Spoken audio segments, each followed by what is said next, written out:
जय शनि महाराज। आप सभी भक्तों पर शनि महाराज की कृपा सदा सर्वदा बनी रहे।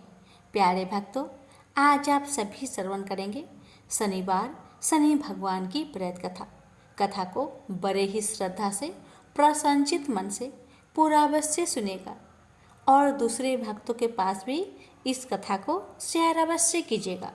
कथा इस प्रकार है। एक समय स्वर्गलोक में सबसे बड़ा कौन, ये प्रश्नों को लेकर नव ग्रहों में वाद विवाद हो गया। विवाद इतना बढ़ा कि परस्पर भयंकर युद्ध की स्थिति बन गई। निर्णय के लिए सभी देवता देवराज इंद्र के पास पहुंचे और बोले, हे देवराज, आपको निर्णय करना होगा कि हम में से सबसे बड़ा कौन है। देवताओं का प्रश्न सुनकर देवराज इंद्र उलझन में पड़ गए। इंद्र बोले, मैं इस प्रश्न का उत्तर देने में असमर्थ हूँ। हम सभी पृथ्वी लोक में उज्जैनी नगरी में राजा विक्रमादित्य के पास चलते हैं। देवराज इंद्र सहित सभी ग्रह यानी कि सभी देवता उज्जैनी नगरी पहुंचे। महल में पहुंचकर जब देवताओं ने उनसे अपना प्रश्न पूछा तो राजा विक्रमादित्य भी कुछ देर के लिए परेशान हो उठे, क्योंकि सभी देवता अपनी अपनी शक्तियों के कारण महान थे। किसी को भी छोटा बताना या बड़ा कह देना उनके क्रोध के प्रकोप से भयंकर हानि पहुंच सकती थी। अचानक राजा विक्रमादित्य को एक उपाय सूझा और उन्होंने विभिन्न धातुओं जैसे स्वर्ण, रजत, कांसा, ताम्र, शीशा, रांगा, जस्ता, अब्रक व लोहे के 9 आसन बनवाए। धातुओं के गुण के अनुसार सभी आसनों को एक दूसरे के पीछे रखकर उन्होंने देवताओं को अपने अपने सिंहासन पर बैठने को कहा। देवताओं के बैठने के बाद राजा विक्रमादित्य ने कहा, आपका निर्णय तो स्वयं हो गया। जो सबसे पहले सिंहासन पर विराजमान है वही सबसे बड़ा है। राजा विक्रमादित्य के निर्णय को सुनकर शनि देवता ने सबसे पीछे आसन पर बैठने के कारण अपने को छोटा जानकर क्रोधित होकर कहने लगे, राजा विक्रमादित्य, तुमने मुझे सबसे पीछे बैठाकर मेरा अपमान किया है। तुम मेरी शक्तियों से परिचित नहीं हो। मैं तुम्हारा सर्वनाश कर दूंगा। शनि ने कहा, सूर्य एक राशि पर 1 महीने, चंद्रमा 2.25 दिन, मंगल 1.5 महीने, बुध और शुक्र 1 महीने, बृहस्पति 13 महीने रहते हैं, लेकिन मैं किसी राशि पर 7.5 वर्ष तक रहता हूँ। बड़े बड़े देवताओं को मैंने अपने प्रकोप से पीड़ित किया है। राम को 7.5 के कारण ही वन में जाकर रहना पड़ा और रावण को 7.5 के कारण ही युद्ध में मृत्यु का शिकार बनना पड़ा। राजा, अब तू भी मेरे प्रकोप से नहीं बच सकता। इसके बाद अनेक ग्रहों के देवता तो प्रसन्नता के साथ चले गए, परंतु शनि भगवान बड़े क्रोध के साथ वहां से विदा हुए। राजा विक्रमादित्य पहले की तरह ही न्याय करते रहे। उनके राज्य में सभी स्त्री पुरुष बहुत आनंद से जीवन यापन कर रहे थे। कुछ दिन ऐसे ही बीत गए। उधर शनि देवता अपने अपमान को भूल नहीं पाए थे। विक्रमादित्य से बदला लेने के लिए एक दिन शनि भगवान ने घोड़े के व्यापारी का रूप धारण किया और बहुत से घोड़ों के साथ उज्जैनी नगरी पहुंचे। राजा विक्रमादित्य ने राज्य में किसी घोड़े के व्यापारी की आने का समाचार सुना तो अपने अश्वपाल को कुछ घोड़े खरीदने के लिए भेजा। घोड़े बहुत कीमती थे। अश्वपाल ने जब वापस लौटकर इस संबंध में बताया तो राजा विक्रमादित्य ने स्वयं आकर एक सुंदर व शक्तिशाली घोड़े को पसंद किया। घोड़े की चाल देखने के लिए राजा उस घोड़े पर सवार हुए तो वह घोड़ा बिजली की गति से दौड़ पड़ा। तेजी से दौड़ता घोड़ा राजा को दूर एक जंगल में ले गया और फिर राजा को वहां गिराकर जंगल में कहीं गायब हो गया। राजा अपने नगर को लौटने के लिए जंगल में भटकने लगा, लेकिन उन्हें लौटने का कोई रास्ता नहीं मिला। राजा को भूख प्यास लगाई। बहुत घूमने पर उसे एक चरवाहा मिला। राजा ने उससे पानी मांगा। पानी पीकर राजा ने उस चरवाहे को अपनी अंगूठी दे दी। फिर उससे रास्ता पूछकर वह जंगल से निकलकर पास के नगर में पहुंचा। राजा ने एक सेठ की दुकान पर बैठकर कुछ देर आराम किया। उस सेठ ने राजा से बातचीत की तो राजा ने उसे बताया कि मैं उज्जैनी नगरी से आया हूँ। राजा के कुछ देर दुकान पर बैठने से सेठ जी की बहुत बिक्री हुई। सेठ ने राजा को बहुत भाग्यवान समझा और खुश होकर उसे अपने घर भोजन के लिए ले गया। सेठ के घर में सोने का एक हार खूंटी पर लटका हुआ था। राजा को उस कमरे में छोड़कर सेठ कुछ देर के लिए बाहर गया। तभी एक आश्चर्यजनक घटना घटी। राजा को देखते ही देखते सोने के उस हार को खूंटी ने निकल गई। सेठ ने कमरे में लौटकर हार को गायब देखा तो चोरी का संदेह राजा पर किया, क्योंकि उस कमरे में राजा ही अकेले बैठा था। सेठ ने अपने नौकरों से कहा कि इस परदेसी को रस्सियों से बांधकर नगर के राजा के पास ले चलो। राजा ने विक्रमादित्य से हार के बारे में पूछा तो उन्होंने बताया कि मेरे आंखों के ही सामने खूंटी ने उस हार को निगल लिया था। विक्रमादित्य की बात को सुनकर राजा बहुत क्रोध से भर गए। उन्हें लगा विक्रमादित्य झूठ कह रहे हैं, इसलिए राजा ने क्रोधित होकर चोरी करने के अपराध में विक्रमादित्य के हाथ पांव काटने की आदेश दे दिया। राजा विक्रमादित्य के हाथ पांव काटकर उसे नगर के सड़क पर छोड़ दिया गया। कुछ दिन बाद एक तेली उसे उठाकर अपने घर ले गया और उसे अपने कोल्हू पर बैठा दिया। राजा आवाज देकर बैलों को हाँकता रहता। इस तरह तेली का बैल चलता रहा और राजा को भोजन मिलता रहा। शनि देव के प्रकोप के साधे साथी पूरी होने पर वर्षा ऋतु प्रारंभ हुई। राजा विक्रमादित्य एक रात मेघ मल्हार गा रहे थे कि तभी नगर के राजा की लड़की राजकुमारी मोहिनी रथ पर सवार उस तेली के घर के पास से गुजर रही थी। उसने मेघ मल्हार सुना तो उसे बहुत अच्छा लगा और दासी को भेजकर गाने वाले को बुला लाने को कहा।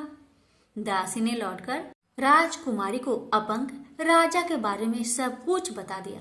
राजकुमारी उसके मेघ मल्हार से बहुत मोहित हुई थी, अतः उसने सब कुछ जानकर भी अपंग राजा से विवाह करने का निश्चय कर लिया। राजकुमारी ने अपने माता पिता से जब यह बात कही तो वे हैरान रह गए। रानी ने मोहिनी को समझाया, बेटी तेरे भाग्य में तो किसी राजा की रानी होना लिखा है, फिर तू उस अपंग से विवाह करके अपने पांव पर कुल्हाड़ी क्यों मार रही हो। राजकुमारी ने अपनी जिद्दी नहीं छोड़ी। अपनी जिद्दी पूरी करने के लिए उसने भोजन करना तक छोड़ दिया और प्राण त्याग देने का निश्चय कर लिया। आखिर राजा रानी को विवश होकर अपंग विक्रमादित्य से राजकुमारी का विवाह करना पड़ा। विवाह के बाद राजा विक्रमादित्य और राजकुमारी तेली के घर रहने लगे। उसी रात सपने में शनि भगवान ने राजा से कहा, राजा तुमने मेरा प्रकोप देख लिया, मैंने तुम्हें अपने अपमान का दंड दिया है। राजा ने शनि भगवान से हाथ जोड़कर क्षमा प्रार्थना की कि हे भगवान, आपने जितना दुख मुझे दिया अन्य किसी को ना देना। शनि भगवान ने कुछ सोचकर कहा, राजा मैं तुम्हारी प्रार्थना स्वीकार करता हूँ। जो कोई स्त्री पुरुष मेरा पूजा करेगा, शनिवार को व्रत करके मेरी व्रत कथा सुनेगा, उस पर मेरी अनुकंपा सदा बनी रहेगी। प्रातःकाल राजा विक्रमादित्य की नींद खुली तो उसने अपने हाथ पांव देखकर राजा को बहुत खुशी हुई। उसने मन ही मन शनि भगवान को प्रणाम किया। राजकुमारी भी राजा के हाथ पांव सही सलामत देखकर आश्चर्य में डूब गई। तब राजा विक्रमादित्य ने अपना परिचय देते हुए शनि भगवान की प्रकोप की सारी कहानी सुनाई। सेठ को जब इस बात का पता चला तो दौड़ता हुआ तेली के घर पहुंचा और राजा के चरणों में गिरकर क्षमा मांगने लगा। राजा ने उसे क्षमा कर दिया, क्योंकि यह सब तो शनि भगवान के प्रकोप से हुआ था। सेठ राजा को अपने घर ले गया और उसे भोजन कराया भोजन करते समय वहां एक अनोखी घटना घटी। सबके देखते देखते उस खुटी ने हार को उगल दिया। सेठ जी ने अपनी बेटी का विवाह भी राजा के साथ कर दिया और बहुत से स्वर्ण आभूषण, धन आदि देकर राजा को विदा किया। राजा विक्रमादित्य राजकुमारी मोहिनी और सेठ के साथ उज्जैनी पहुंचे तो नगर वासियों ने हर्ष से उनका स्वागत किया। अगले दिन राजा विक्रमादित्य ने पूरे राज्य में घोषणा कराई कि शनिदेव सब देवों से सर्वश्रेष्ठ हैं। प्रत्येक स्त्री पुरुष शनिवार का उनको व्रत करे और व्रत कथा अवश्य सुने। राजा विक्रमादित्य की घोषणा से शनिदेव बहुत प्रसन्न हुए। शनिवार का व्रत करने और व्रत कथा सुनने के कारण सभी लोगों की मनोकामनाएं शनिदेव की अनुकंपा से पूरी होने लगी। सभी लोग आनंद पूर्वक रहने लगे। प्रेम से बोली शनि महाराज की जय। हे शनि महाराज, आपकी कथा कहने वाले, सुनने वाले, हुक्कार भरने वाले सभी भक्तों की सभी मनोकामना को पूर्ण करना, सभी की कष्टों को दूर करना। प्रेम से बोलिए शनि महाराज की जय। आप श्रवण करें शनि महाराज और ब्राह्मण की कथा। बहुत समय पहले की बात है। एक ब्राह्मण और ब्राह्मणी एक गांव में रहा करते थे। ब्राह्मण हर रात अपने सपने में नीली घोड़ी पर नीले कपड़े पहने एक आदमी को देखता था और वह आदमी कहता था, हे ब्राह्मण देवता, मैं तेरे लगूंगा। ब्राह्मण घबराकर उठ जाता और अगले दिन यही सपना उसे फिर आता। यह सपना उसे रोज आने लगा। ब्राह्मण बहुत परेशान हो गया और चिंता के मारे दुबला होने लगा, सूखने लगा।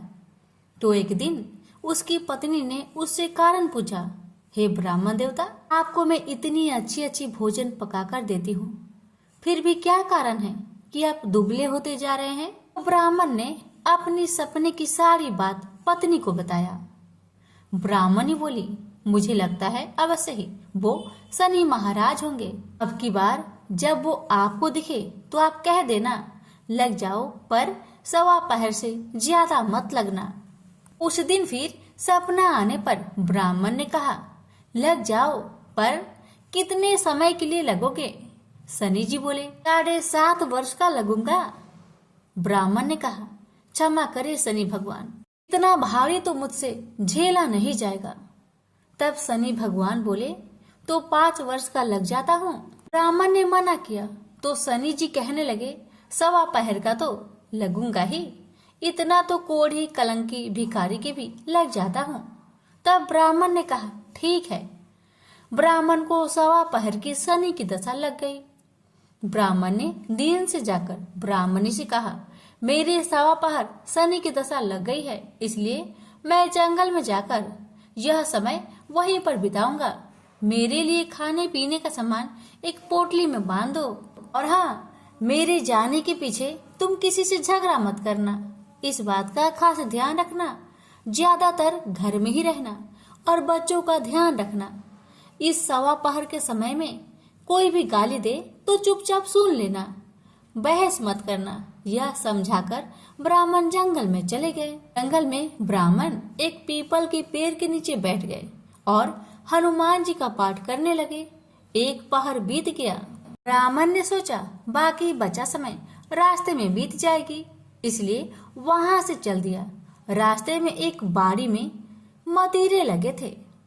माली से एक मतीरा खरीदा, पोटली में बांधा और आगे को बढ़ा। आगे एक आदमी मिला जो असल में कोई और नहीं, भगवान शनि महाराज थे। ब्राह्मण से पूछा कि पोतली में क्या है? तब उसने कहा, मतीरा है। तब शनि भगवान बोले, दिखाओ। ब्राह्मण ने पोटली खोली, उसमें वह मतीरा राजकुमार का कटा हुआ खून से लथपथ सिर दिखाई दिया। तो शनि भगवान ब्राह्मण को राजा के पास ले गए और कहा कि इस ब्राह्मण ने राजकुमार की हत्या कर दी है, इसके पास पोटली में राजकुमार का सिर है। राजा ने कहा, मैं यह नहीं देख सकता, इस ब्राह्मण को सूली पर चढ़ा दो। राजा के यहाँ हाहाकार मच गया। ब्राह्मण को सूली चढ़ाने से पहले पूछा गया कि तुम्हारी कोई आखिरी इच्छा हो तो बताओ।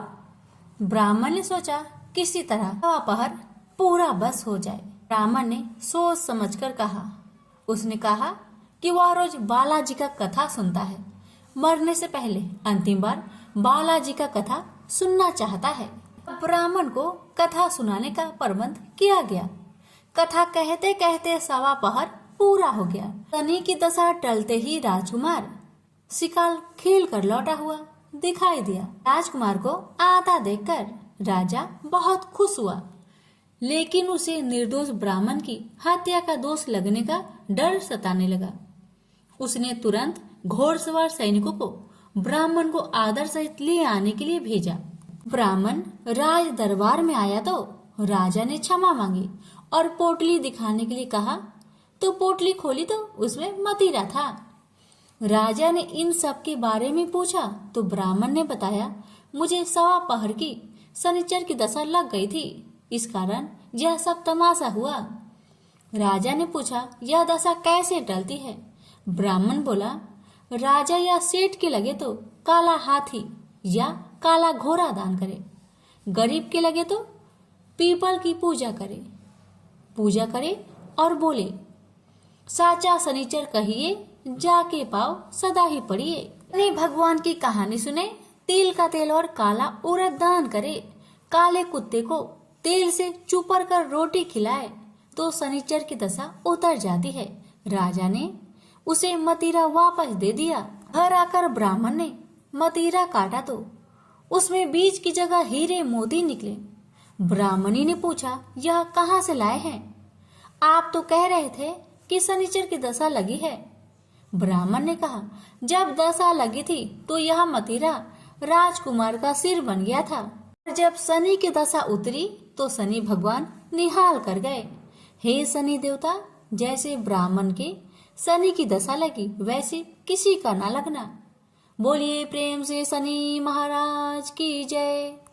पार्वती जब भी अपने पति शिव के साथ दूसरे देवताओं के निवास स्थान पर जाती और वहां उनके सजे धजे सुंदर भवनों को देखती तो उन्हें बड़ी हीनता का बोध होता। वो यह महसूस करती कि हमसे छोटे छोटे देवताओं के पास भी बड़े बड़े भव्य भवन हैं, लेकिन हमारे पास कुछ भी नहीं। कहने को मैं आदिदेव शिव की पत्नी हूँ, लेकिन रहने के लिए मिली है कैलाश पर्वत की कंदराएं और पहनने के लिए वल्कल। किसी उचित आवास के अभाव में मैं अन्य सुख सुविधाओं का भी उपभोग नहीं कर सकती। एक दिन पार्वती ने अपने मन की यह व्यथा अपने पति शिव से कही। सुनकर शिव मुस्कुराए, फिर बोले, इसमें हीनता की कोई बात नहीं है देवी। प्रत्येक व्यक्ति की अपनी अपनी जीवन शैली होती है। हमारी जीवन शैली यही है, हम अपनी इस शैली को हीन क्यों समझे? अन्य देवगण प्राकृतिक से बहुत दूर है, जबकि हम प्राकृतिक की गोद में निवास करते हैं। यह तो हमारे लिए गौरव की बात है, हीनता की नहीं। शिव के तर्कों से पार्वती संतुष्ट नहीं हुई और बोली, मुझे आपकी ये बातें समझ में नहीं आती देव। मुझे तो अपना एक आवास चाहिए, बहुत ही भव्य और सुख सुविधा से पूर्ण। शिव ने अपनी सहज मुस्कान के साथ उत्तर दिया, इसमें क्या मुश्किल है देवी, मैं अभी विश्वकर्मा को बुलवा देता हूँ, उनसे जैसा चाहे वैसा आवास बनवा ले। विश्वकर्मा को बुलवाया गया। पार्वती ने आदेश दिया, हमारे लिए एक ऐसा भवन बनाओ जैसा विश्व में कहीं ना हो। विश्वकर्मा ने आदेश स्वीकार किया। निर्माण कार्य प्रारंभ हो गया। कुछ ही समय में पार्वती की इच्छा अनुसार भव्य भवन तैयार हो गया। अपने भवन को देखकर पार्वती अति प्रसन्न हुई। गृह प्रवेश की तैयारी होने लगी। पार्वती चाहती थी कि गृह प्रवेश के समय सभी प्रमुख देवता हमारे यहाँ उपस्थित रहे। शिव ने अपनी सहमति दे दी। सभी प्रमुख देवी देवताओं को आमंत्रण भेजा गया। गृह प्रवेश के समय वे सब कैलाश पर्वत पर आ गए।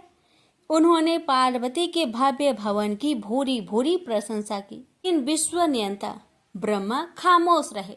जब सब देवी देवता जाने लगे तो पार्वती ने ब्रह्मा जी से पूछा, देव क्या आपको यह आवास पसंद नहीं आया?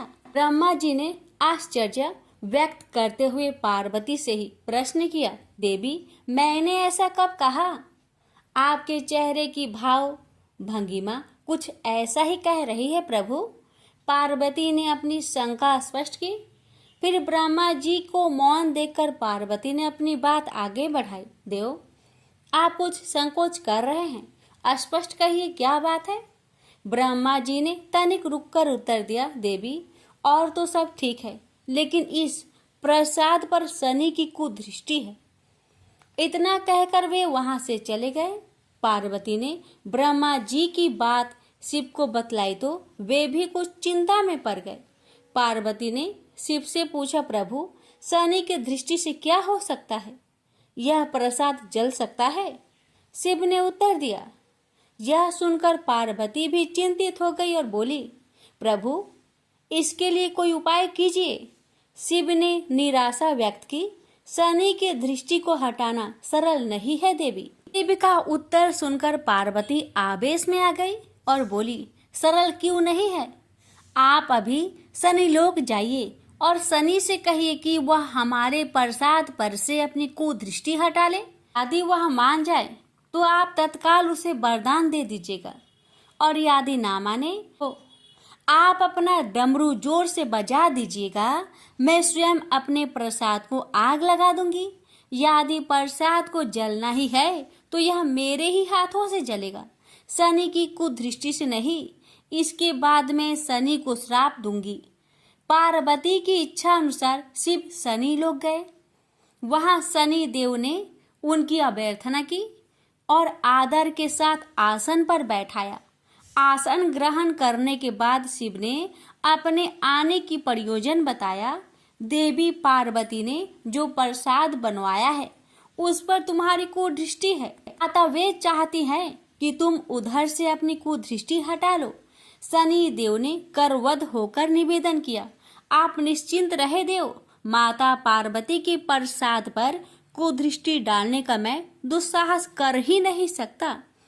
शनि से अवशासन पाकर शिव प्रसन्न हो गए और बोले, शनि मैं तुमसे प्रसन्न हूँ, तुम जो चाहे वर मांग सकते हो। शनि ने विनम्र भाव से कहा, प्रभु आपका दिया हुआ सब कुछ मेरे पास है, क्या मांगू? हाँ, एक इच्छा अवश्य है, वह है आपका तांडव नृत्य देखने की। बहुत दिन हो गए उसे देखे हुए, आपका नृत्य देखला सके तो कृपा होगी। शनि का यह अनुरोध शिव को अच्छा लगा। उन्होंने तत्काल अपना डमरू उठा लिया और लगे नृत्य करने। भोले भंडारी ये भी भूल गए कि माता पार्वती ने डमरू की आवाज सुनकर अपने नव निर्मित प्रसाद को जला देने की बात कही थी। बस डमरू बजा बजा कर वे नृत्य करते रहे। उधर पार्वती ने जब कैलाश पर डमरू की ध्वनि सुनी तो उन्होंने सोचा कि शनि ने अपनी कुदृष्टि हटाना अस्वीकार कर दिया है, अतः वे बहुत दुखी हुई।